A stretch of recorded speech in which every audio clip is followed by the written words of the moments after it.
Today's market call is presented by FactSet, financial data and analytics powered by tomorrow. The 11th of October, the Rangers start tomorrow. Adami, Dan Nathan, Carter Worth waiting in the wings. Let's take a look at what we're looking at for today's show, because that's what we are wont to do here. Hot inflation data. Yeah. Hot child in the city. Remember that Nick Gilder song? Well, hot inflation in the United States. Carter Braxton Worth is going to chart rates, oil, and the dollar. And the implied move for stocks, that's a Dan Nathan thing reporting this week. So a lot to get to. Dan Howard. By the way, NHL season started last night. Yeah, it did. Yeah, it did. I mean, the first goal scored by the Tampa Bay Lightning, Nikita Kucherov, I believe I'm pronouncing his name correctly. I will tell you, the Blackhawks emerged victorious. Chicago Blackhawks. In Pittsburgh. Storied franchise, as you would say. An original six. Rangers in Buffalo tomorrow. How are you, Dan? I'm doing okay. This is, hockey season's great for Adami. It's great for your energy level, that sort of thing. I love it. I definitely saw a sagging off as we got into September, because back in April, when the baseball season was starting, you said you don't talk Yankee baseball until September. Right. There was nothing to talk about in September. And then there was nothing to talk about the New York Giants in September. So now you are breathing a little new life into the whole thing. It's all about hockey. So by the way, hockey for me it's not just a seasonal thing. It's up there. Like, I'm locked in all year round. I know. Saying. All right, let's do the markets here, guy, because there's some funky stuff going. You talk about that hot inflation data. So we had the PPI, it came in hotter than expected. We have the CPI tomorrow. We see an extension. Let's talk about what's happened in yields here, because yesterday it was a bit of a disaster if you were long of yields. The 10-year was down 18 bips or something like that. If you were short of the TLT, right, thinking that yields would still go higher, that was a bit of a disaster, and it's followed through today, which is somewhat counterintuitive, I think, because you had the hot data, because you have the hot data. But as Carter's going to show you, we're still in this trend in terms of yields going higher. We just touched sort of the upper end of that trend, and we're probably going to now touch the lower end of that channel. So we'll see, but I don't want to get ahead of it. Yeah, but listen, that was a hot number. And see, you've been all over this, though, about the flight to perceived quality. Is that, listen, this is the playbook. When you have geopolitical events like this, or what do? You go and you buy U.S. Treasuries. You park it in a place, especially where the yields are right now. Doesn't seem like a bad spot. Brian Moynihan was happy in buying lots of treasuries in 2020 at 50 bips. Good on you, mate. Think about how much better it is at 4.6%. No, exactly right. And we're looking at this chart. I mean, this tells a story. Now, if you really want to sort of look at this closely, you'll see a couple gaps that we made to the downside, and it stands to reason those gaps will probably be filled. The real question, I guess, is this just a pullback in yields in a broader yield going higher move, or is this the start of something different? And again, we had this conversation around and around. Yes, I've talked to you about a flight to quality in the form of bond yields if something were to happen. Well, it happened over the weekend for all the wrong reasons, and we've talked about that. I don't need to go down that route. But with that said, we're seeing it in spades. We're seeing a back off in the dollar, and we're seeing, to a certain extent, some sort of another perceived flight to quality in the form of gold. So we'll see. But again, that number was hot today. CPI tomorrow stands to reason that will be equally hot, and it creates a real problem. Well, it's crazy if you think about when the yield decline started on Friday. It was hot employment data. All right, enough of what our good friend Carter Braxton Worth calls the fundamentals guy. Let's bring him in here, because he's going to help us figure out where some of these important risk assets are. There he is. Name, how are you? Thanks for joining us. What you said that song? That was a good song, whatever it was. What was it? Hot Child and City. It was wild and looking pretty, right? It was Child in the City is Nick Gilder. Oh yeah. I mean, there are a lot of different songs with hot in the title. That's true. Anyway, sorry, Carter. Give us your perception on, because let's put aside the hot data. Let's put aside a hot number tomorrow. Let's assume that's kind of in the cards here. You've been charting the yield of the 10-year U.S. Treasury, and you see, a move back to the lower band. And so when you see this sort of weakness in the face of hotter inflation data, what is that telling you? Well, that's right. It's always, there's the news, and then there's the reaction to the news. And if everything's so hot, payrolls just last week and the data today, well, how come yields are going down? Meaning the idea of price is that it discounts things. And while not everything can be discounted 100%, at some point you get to a point where a great deal, if not all, of what lies ahead on an intermediate basis is discounted. And so the spike and then now this retreat, a great deal was priced in by the spike. The spike occurred before payrolls came out. The spike occurred when we get almost 4.9% before this hot child in the city PPI print. And so the idea is that I think, well, let's draw the lines. There are no lines here. Let's put some lines in. The channel is clear. Let's put some arrows in. So what do we come down to the lower band? One could say, so what? That's back to 4.4. But here's the thing. You go back to 4.4, the consensus we're going to 5, 7, 12, 1970s. That's tomorrow's lunch. Right now, do you buy or sell bonds? I think you buy bonds, you buy TLT. That's my view. Yeah. And it makes sense. And we talked about this, you and I, and you brought up this channel about a week or so ago when we were touching that upper echelon of the channel. And you said, look, the lines draw themselves. And you were right. And you thought there'd be a pullback. And you were right about that. The real rub is, and again, this is not for technicians. This is just in terms of your views. What happens when we get there? Because it seems as though there's this inevitability that we're going to trade down to the lower end, the lower band of this channel. Do we stop and bounce? Yeah. Or do we break through? And if we break through to the downside, Dan, what's happening on the backside? Like, what is creating that move, that flight to quality, pushing yields lower? I don't think I know the answer, but I think it could be because something is breaking in our world, in the financial world. And it's interesting, we've been talking about this. I've been trying to make this point on Fast Money over the last week and a half or so, is when you think about, what are you buying here? We talked a lot about where the S&P bounced from. Maybe they could throw up that S&P 500 chart, Carter, and we can kind of take a look at this. We were all in agreement, not a great press at 4,200 in the S&P 500. We had all of those support levels kind of lining up. Your 150-day got through there. The 200-day was right below there. So a lot of folks look at that too. And so it bounced. We could draw another line. We did this yesterday from the high from a couple months ago. You could see that there's some resistance not too far from here. But I guess my point is that even though the yields have come from 4.8 down to 4.6 or something in the last couple trading days, and even if they were to go to that 4.4 down on the lower end of that band, I mean, to your point, Guy, why is that happening? It's got to be something that still feels very stagflationary at this point. Doug Cass emailed both of us before the show and mentioned this very point, is the fact that, you had equities move up. Now they're moved lower at a time where yields are moving lower. Carter, so talk to us a little bit about the S&P 500 here, because I think that was the bounce. It got back towards that kind of gap lower that we saw here. And maybe, if we were to draw a resistance line, we're close enough. I'm just curious. We had 3.5%, 4% move off of those lows last week.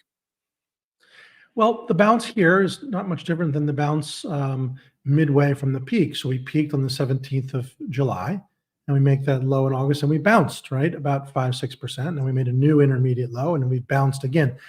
The real issue, and this is always complicated, right? The S&P doesn't exist. And one could say, what? What are you talking about? It doesn't exist. Meaning, I know in the modern era, you can trade indices in the last 25, 30 years. The first index futures were the New York Stock Exchange index futures. The SPY is a way to trade it. But what really moves is the parts, right? And the parts move. Individual portfolio managers running the major endowments and the major pension plans and the major family offices, where the biggest capital is, from the Harvard Endowment, the Metropolitan Museum, et cetera, and so forth. And they're not buying and selling the index. They might hedge it. They're buying and selling Ford and DuPont and IBM and Cisco and Apple and so forth. And the movement in the individual equities ultimately determines the movement in an aggregate. For instance, healthcare is getting whacked today, right?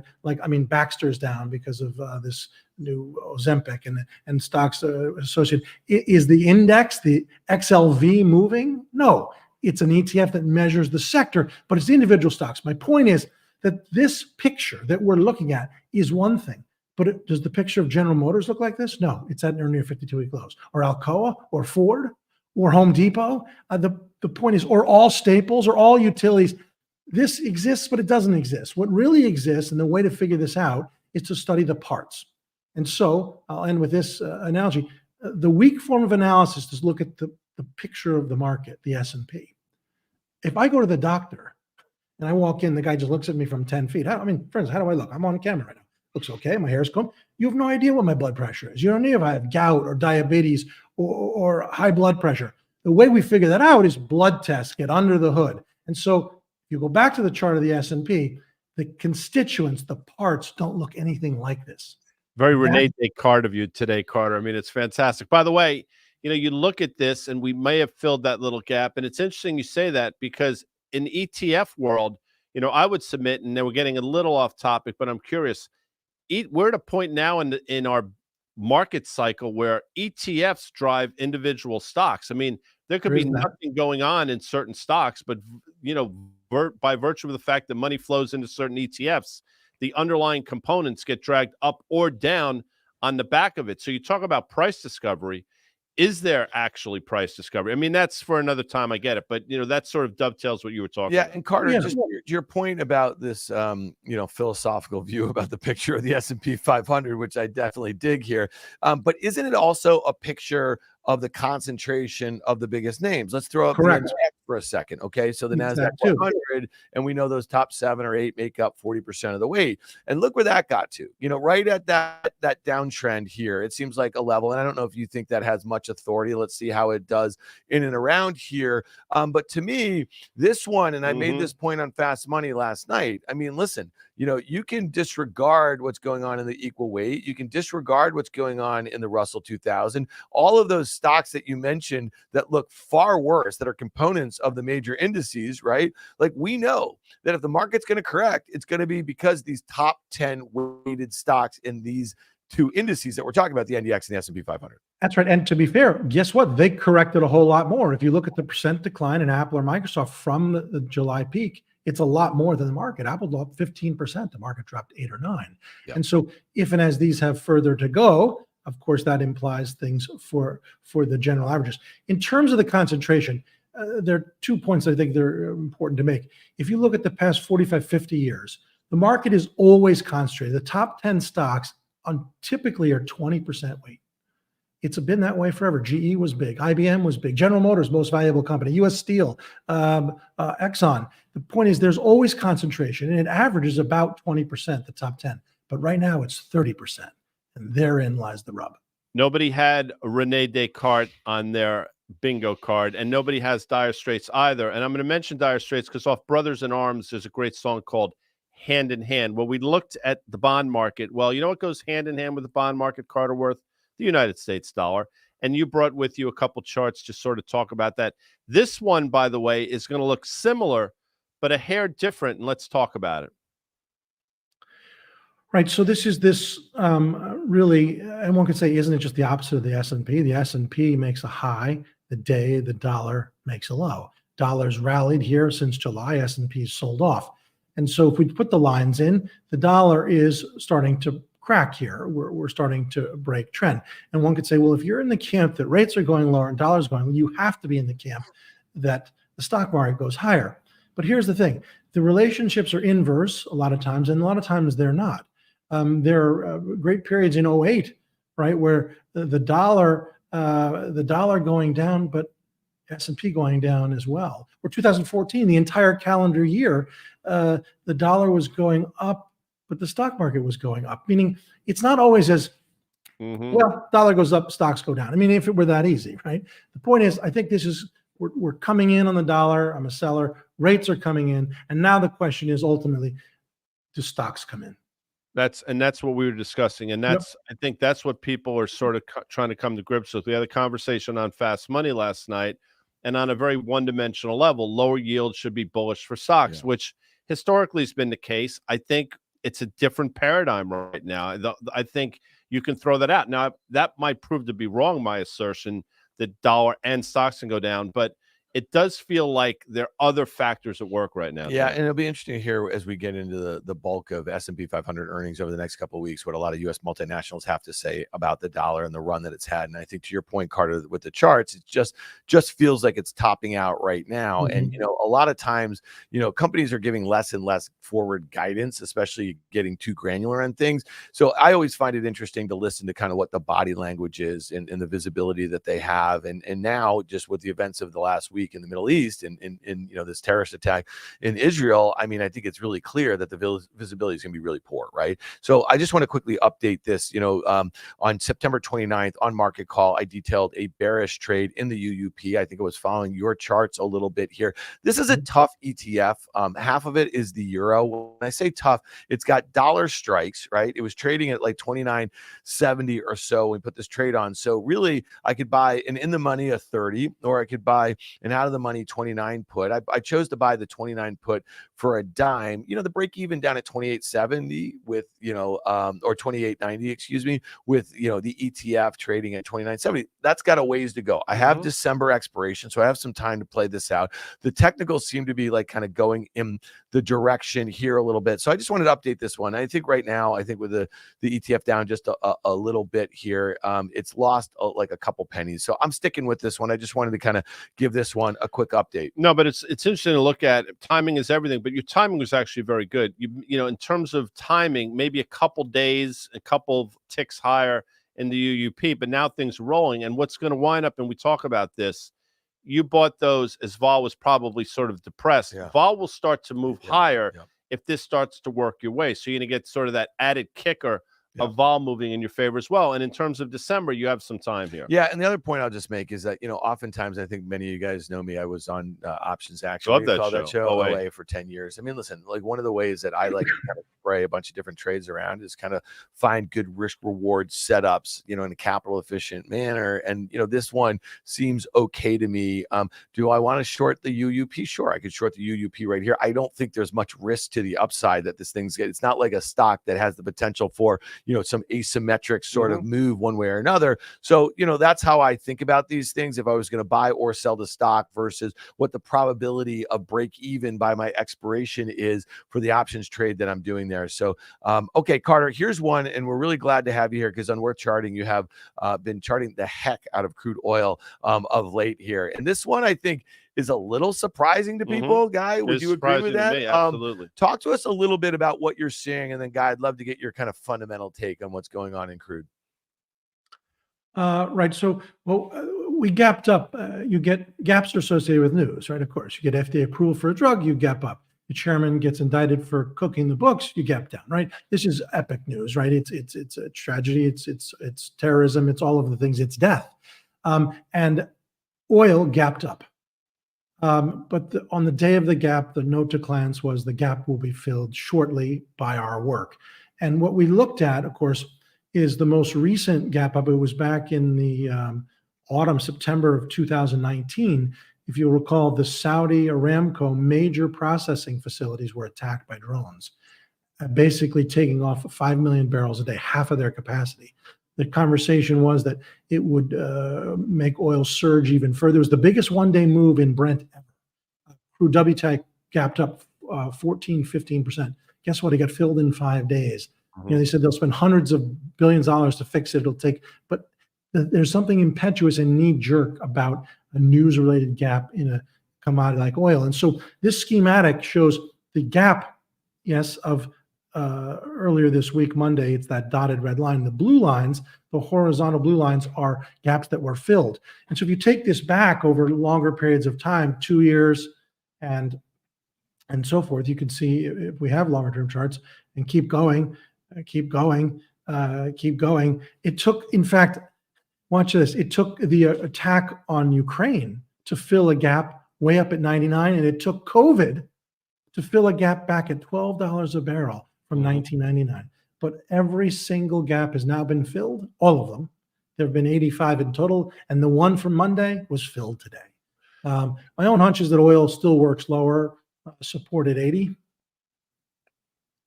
That's going to be interesting because it's doing this obviously in the backdrop of what we talked about, that everybody sees under the backdrop of the dollar seemingly starting to roll over, rates starting to go a little bit lower.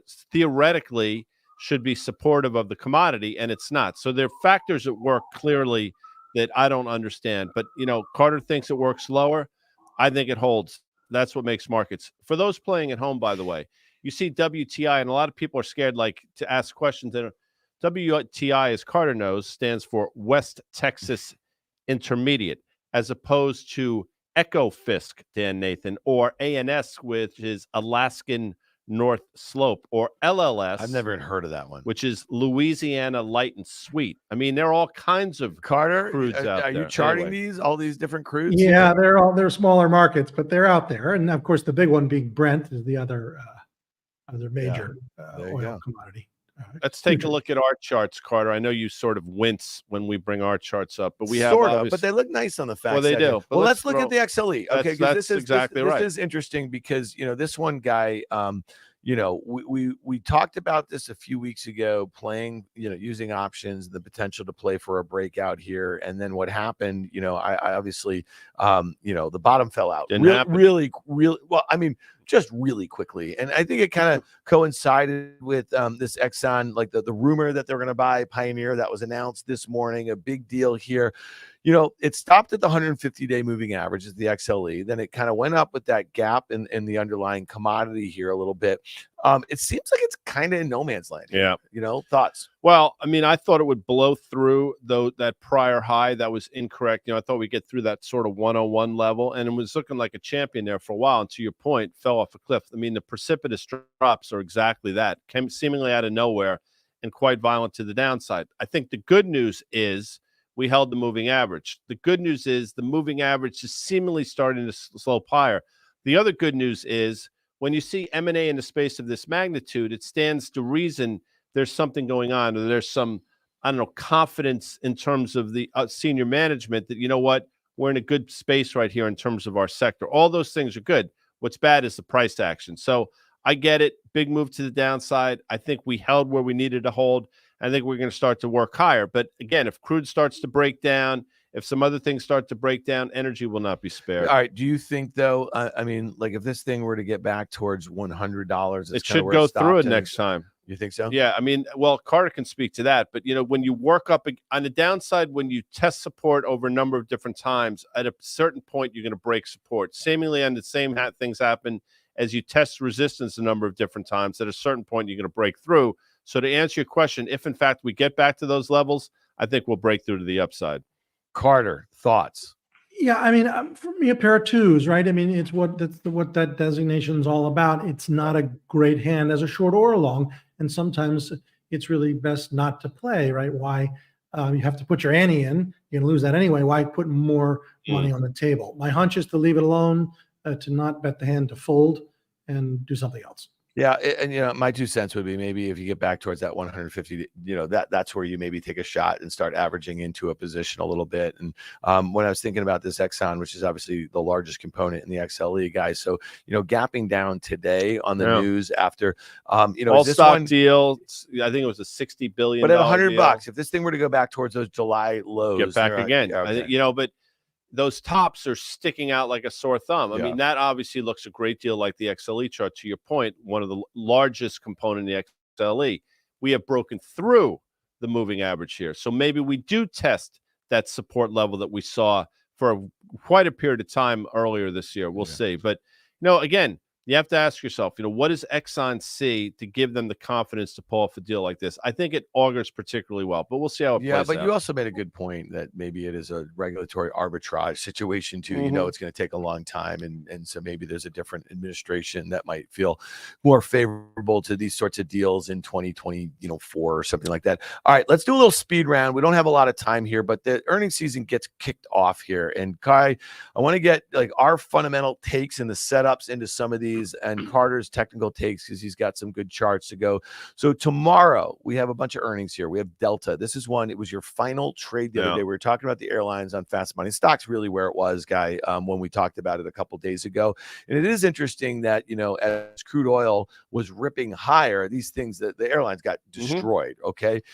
Now that crude oil's come back in a little bit, they haven't really bounced so much. We were talking about the sentiment, very poor into earnings. We had that example with Pepsi where Pepsi sold off 20% into its earnings, beat, raised. The guidance sounded like the commentary sounded fine. Stock opened up a couple percent. It had about a 4% move off the lows, but it's down again today. So thoughts on Delta into the print? All right. So we had talked about Delta for a while, and if you remember, we had talked about it, the potential for it to trade up to $49. 49 was a prior high. And we were talking about that when it was in the mid 30s.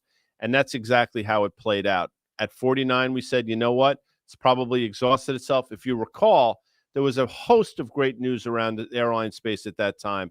But typically, and you can speak to this, Carter can as well, in airlines, when you get the great news, that's typically when you pull the ripcord. And when news seems to be at its trough, that's typically the time to sort of close your eyes and get in. Well, the news right now is not particularly good for a number of different reasons that we've all mentioned.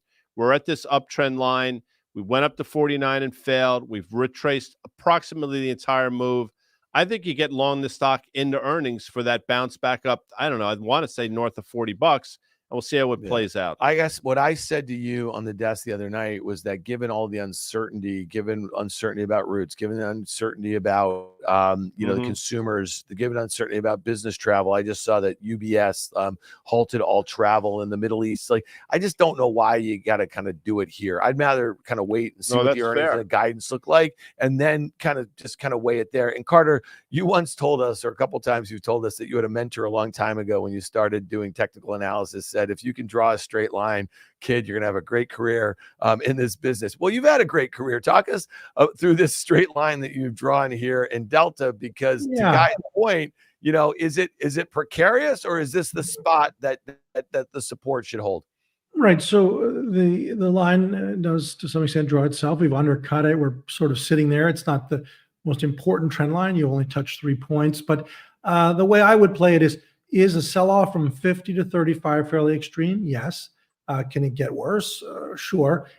Interestingly, for instance, the 34 puts for November are trading at $1. Now you sell those, you take in $1. So what happens? It bounces on its earnings, you keep the whole dollar, right? Never goes there. Or it hits 34, it gets put to you, your cost basis is 33, it's trading at 35.50 right now. You get to own it $2.50 lower. That's how I do it. All right, fair enough. I like that. That's what makes market. Okay. All right, let's look at Domino's Pizza. This was, I think it was kind of suggested this is no longer a pizza company, it's a tech company. Remember that people were saying that guy? That was like a popular narrative. But the stock at its lows last week was down nearly 20% from the gap earnings high that it made, a new 52-week high in July. Guy, thoughts on just in general? It seems like the staples moved into the retailers, moved into the fast food stocks. This one reporting tomorrow, I think is kind of interesting because, it's a valuation that tended to trade kind of rich. The implied move in either direction is about 5%. Thoughts on Domino's here? That's exactly right. You hit the nail on the head in terms, when these stocks get rich and when margins start to contract or they're challenged by margins or input costs, that's what you see what happens in the stock. So Carter will say, and I would agree with this, I think you're sort of no man's land here. I would much rather wait for that pullback to the lows we saw in late April, May, June type of thing, which I think came in around 295, 300, as opposed to try to play stock market here and flip a coin. Because I think at this level, that's exactly what you're doing at this point. Yeah, Carter, what does it mean to you that you have the gap fill, and you just, you wax poetically about gap fills, and when we were talking about the crude, but that earnings gap from last quarter was pretty powerful. It was on really big volume, right, to a new 52-week high, and to have this thing fill in the gap months later before we really have any news is kind of interesting to me. Sure. Well, the gap was outsized, to say the least, right? And I think it reflects positioning. At that point, Domino's, having dropped from 550 to as low as 280, was so depressed, and positioning was what it was, that any relief, right, caused that kind of impetuous knee-jerk thing. But the fact that we could give ground so quickly, and in fact, on the day, Domino's faded intraday, as you'll recall, and closed poorly, all of which suggest it was just that, impetuous, impulsive, and not enduring. Now that we are down to the 150-day, we filled the gap. It's really just, as Guy implied, this is a no trade either. It's a pair of twos. I mean, what about this says, buy this and it'll bounce? Oh, okay. Sell this short and it'll go and back to 300. It's just one of those times, and that's often the case, where it's really better not to play, at least to my eye. Yeah, here's one that we don't really have to spend a lot of time talking about. We haven't talked about it much on the market call. This is Fastenal. And what's interesting, this company, they make fasteners. This is like, and they sell them to a lot of industrial construction companies. I'm really interested in this one to hear what they have to say. That's it. Guy, talk to me about that, because listen, we're not going to trade Fastenal. And that chart, to your point, Carter, maybe it gets back to that downtrend. Maybe it goes through your 150 days. Yeah, who knows? But Guy, give me a sense of like what you'd be listening for a company like demand, this. Forward demand. What are they seeing? What does the landscape look like? Input costs for them. What does that look like? Yeah, all of those things. Does their end user, what are they seeing in terms of their end users' employment? People getting laid off. I mean, does that affect all of those different things? Now, we're going to give out a free mug, or what are those things? Water bottle. To the first person. Stranger Things in terms of Fastenal. Now, why did I mention Stranger Things in terms of Fastenal? First person that gets that answer, all right, will get a mug. It out. But I'll tell you here, you're in this sort of pennant formation. It's a great company that probably trades at 25 times next year's numbers, which is expensive given the fact that it's probably mid-single digit EPS growth. So I don't know what to tell you, but your point is well taken. You want to hear the commentary, not so much trading the stock. Yeah, that's why we bring it up. All right, let's do a couple more quickly for Friday morning. Carter, I think you caught, we had Steve Eisman, your old friend of the Big Short fame, on Fast Money last night. We were talking about banks. Melissa Lee reminded him the last time he was on, he said the banks were uninvestable. And she also reminded him the time before that he was on, he said the banks are uninvestable. He said, all right, note to self, banks are still uninvestable. We have a bunch reporting Friday morning. Citigroup, 4% in either direction implied move. Wells Fargo, 4% in either direction implied move. JP Morgan, plus or minus 3%. Thoughts quickly on the banks and the setup. I think Guy and I have said this a few times over the last week or two. We've highlighted, the underperformance of, let's say, Citi and Bank of America, the outperformance of JP. Wells just joined the party to the downside. We didn't really think they're a great press. Guy, you agree with me? On the short side, this is another one. I want to hear what they have to say. I want to see how the stocks react. Initially, I just don't think in this environment they're going to get, if they gap up because they're not as bad as expected, I don't think it's going to be a multi-week sort of thing. Before Carter opines, you might have seen the gap up in Bank of America. Over the last couple of days. So we'll see how that plays out. Yeah, but you and I are on the same camp. Not a great price. But so talk to us about what you're seeing in the charts. Yeah, I mean, they're basically uninspiring, right? And also a little bit precarious to be short, just because they're weak. Okay, they can also have a relief rally, as you saw in Domino's, yet only to give it back. Somebody had sent me this just today. It's a little bit of fundamentals. Bank of America is insolvent with a 6% Fed funds rate. Leverage explodes. If your core capital is impaired, any losses on tertiary assets, credit cards, commercial real estate, asset-backed securities are exponentially painful. I mean, Fed funds are 5.5. Now, I can't speak to any of that, but the pattern of Bank of America is no good. Now, we can look at the ones that are, of course, more immediate. But look at JP Morgan. What? Okay, so what is it? Why? The idea is to wait for really good pitches, right? The fat pitches are fat, and even they are often not right or hard to hit. But this is not one of them. It's not a long, it's not a short. It's a pair of twos. Why commit capital? Yeah. Well, interestingly, Carter, I don't know if you caught this. So I brought up the point about Bank of America and that held to maturity, mark to market losses they have in their treasuries. And he actually, kind of made the point saying that the bank is not insolvable. It's an earnings issue for them, right? And so in the near term, which I thought was really interesting because we all know him from Big Short fame here, Guy. What was your takeaway on that? I think it all in the context of, could this potentially be a Silicon Valley bank? And what he was saying was, Silicon Valley Bank had a very specific group of not investors, of depositors.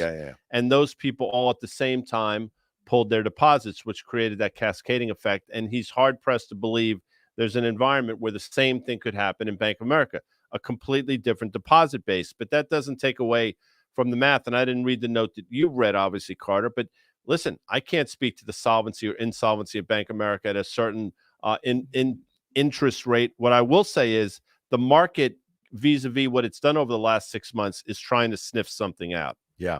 No, again, I thought it was an interesting conversation because he came back kind of hard. I didn't mean when I asked him the question to insinuate that by any means. I was actually more interested, and we talked about it on Market Call yesterday.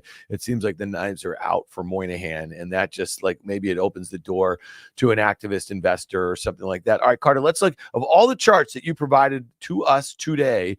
This UNH chart, which reports the company before the opening on Friday, is the only one that had an arrow with it. I think. Yeah, I noticed that. Yes. Since I drew the arrows, I was wondering why. Well, why? A couple of things. I mean, it's relative strength day to day. is quite juicy. Think about what it's done since July versus the S&P, the exact opposite. We also know that it is transitioning, which is to say the 150-day moving average is starting to slope upwards. And my hunch is we make it back to the former highs. So I'd want to play on the long side here. Centene, another one, acts this way. And so you have relative strength to the market, relative strength to the sector. There's a lot of, look at Baxter today or ISRG or Stryker getting murdered. I'm a buyer. Got some questions about the XLI. I don't know if it's an exactly equal weight ETF, but what I'll tell you is Honeywell, UNP, a couple different names. I'm just trying to go through. I'll tell you now. really quickly here. But anyway, Raytheon, UPS, Sure, Dynamics, all the names Union you've heard. Pacific. So, it's had a big move. If you even extend this out, you'll sort of see. The question here is, what do we think is going to happen? I look at this and say, we traded up to levels we last saw a few months ago, seemingly rolling over here. We're holding the moving average. The moving average is still sloping higher. I mean, all this seems somewhat favorable. So I don't want to sort of, I don't want to say you short it here or get out of it here because there's no compelling reason. But what I will say is, if things start to slow down on this lag effect from the Federal Reserve and interest rate hikes, at a certain point, it will impact all these names. Now, it's gotten a boost recently because this aerospace defense components in the name in the ETF obviously have had a huge leg higher, but we'll see how this thing shakes out. Yeah, interestingly, there's no one stock that has like a 10% 4.5%. I think it's the highest or whatever. And Carter, I mean, when you look at the chart on a multi-year basis like this, that 11% drawdown that we had to that 150-day looked like a good level. Looks like it's still basing a bit. Thoughts there? Yeah, so XLI made a slight new high, which one could call a breakout, but it wasn't that, right? It's a false breakout, a failed breakout. It also is important to note that when that move occurred in July 29, it wasn't making relative highs to the S&P 500.